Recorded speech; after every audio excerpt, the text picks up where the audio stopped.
Good morning, everybody.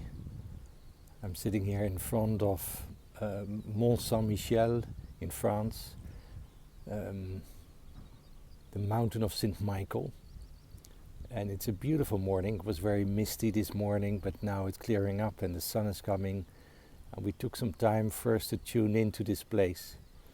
It's one of the most well-known and most powerful places of France, on the coast of France, of Normandy. And it is on a line of all kinds of Michael places, and that line starts in the south of Ireland, St. Patrick's Mountain.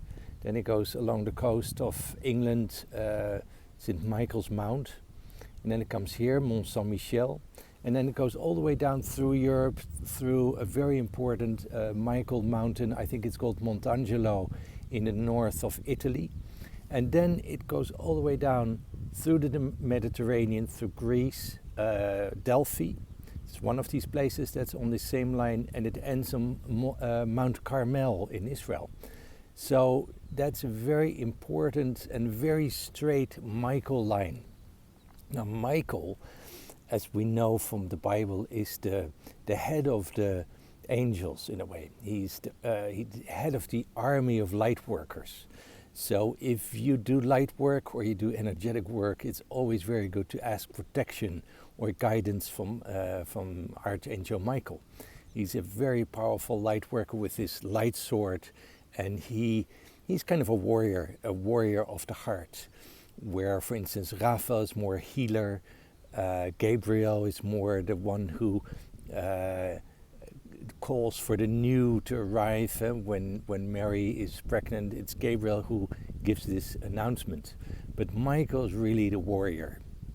And warrior is always a bit of a difficult concept, because what are you fighting against?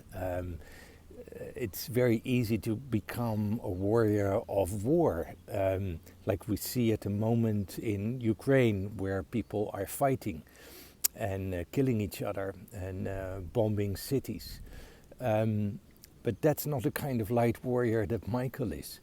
He is the warrior from the heart. And sometimes we think of the heart as very soft and gentle and beautiful, but there's also a very tough aspect of it. It's very decisive. It's very knowing what is right and what is wrong.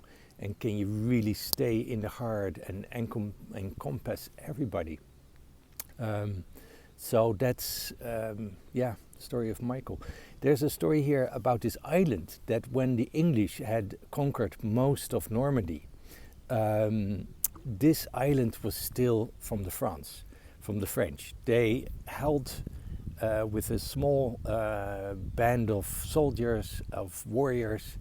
They guarded this island, and in the end they even conquered part of France back from the English, and then finally, after so many years, the English were pushed back towards England with the help of Jeanne d'Arc, and that's a whole big French story.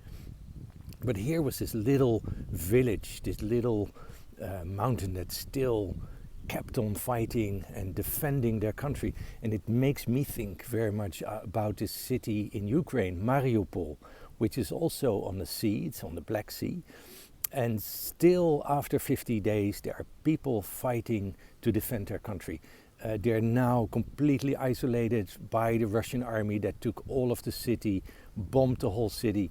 But there are some 1,000 people still in this Azov factory,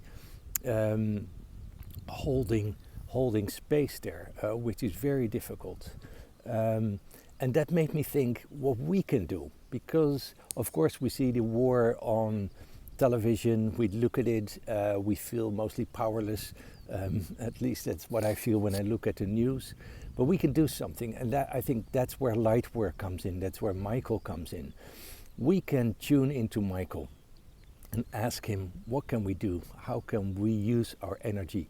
And that's the energy of intention, the energy of prayer, the energy of light work, or energetic work.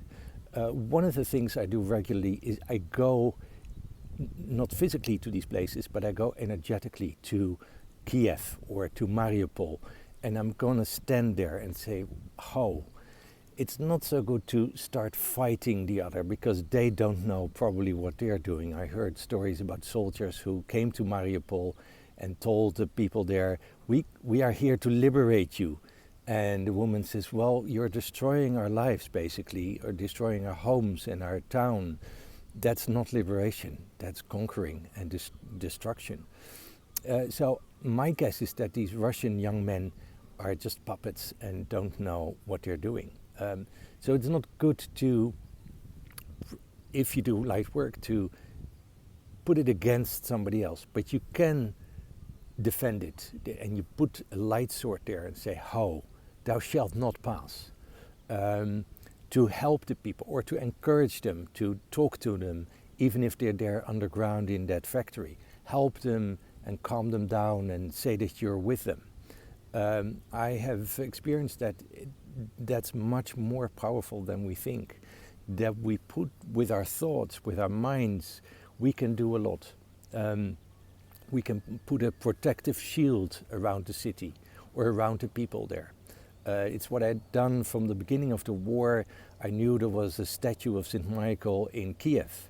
And every night I went there to underneath the statue of Saint Michael in Kiev, and I heard about this Russian convoy coming towards the city, and I just said, no, thou shalt not pass.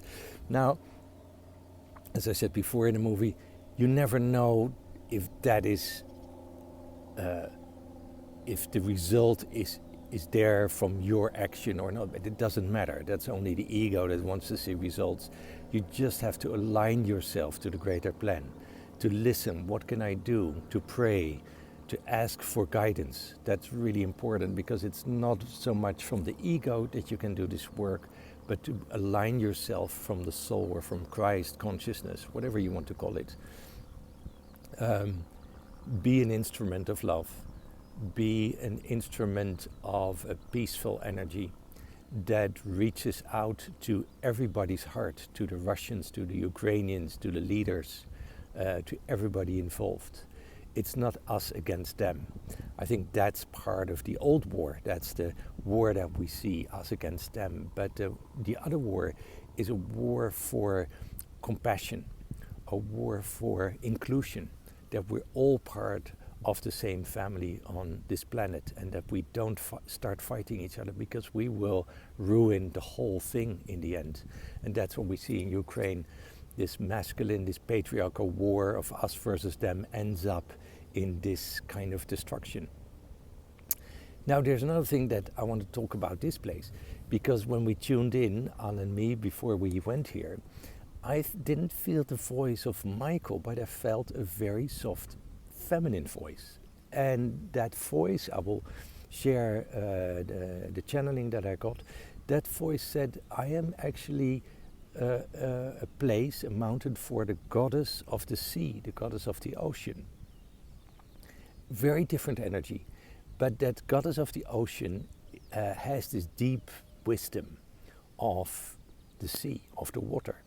And it's always the masculine that defends that stands up for that preciousness, for that wisdom. And it could be Templars or all kinds of other warriors of the heart through the ages.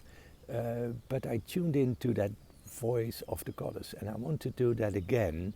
Now I'm making this little clip here, and listen to what she has to say. And what I hear is, believe in your power.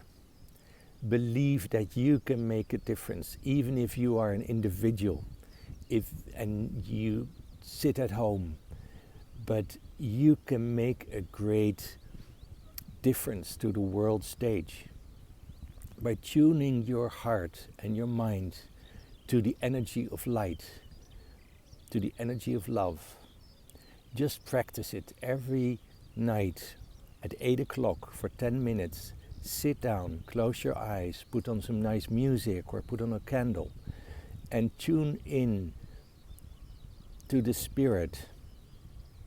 Let your heart be guided by the soul, and you will know what to do. Realize that your intention is much greater than you can imagine.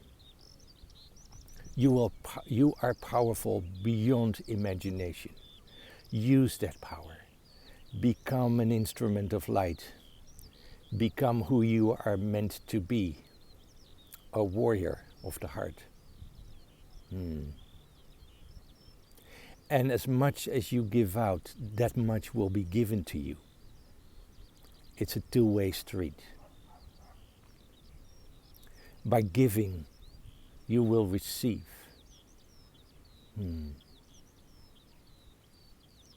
So honor yourself. Honor the power of your spirit. This is what is needed in the times to come. That you don't rely on the human smallness, but on your human greatness. On the greatness of who you are. And you know that when you turn your attention inside, inwards, you will understand your greatness. So take some moment to connect to this mountain, to this sacred place, and listen to the message that is given to you personally, individually, so you know what your role is in the greater play, the greater plan. And we trust you that you will know. Now it's up to you to trust yourself and become the light warrior that you are. Aho.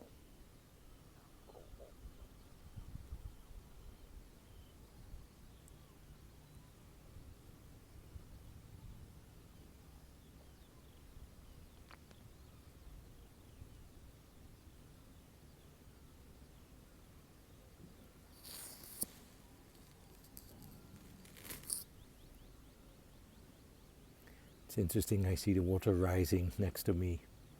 So it's time to move on and go towards Mont Saint Michel. Have a nice day.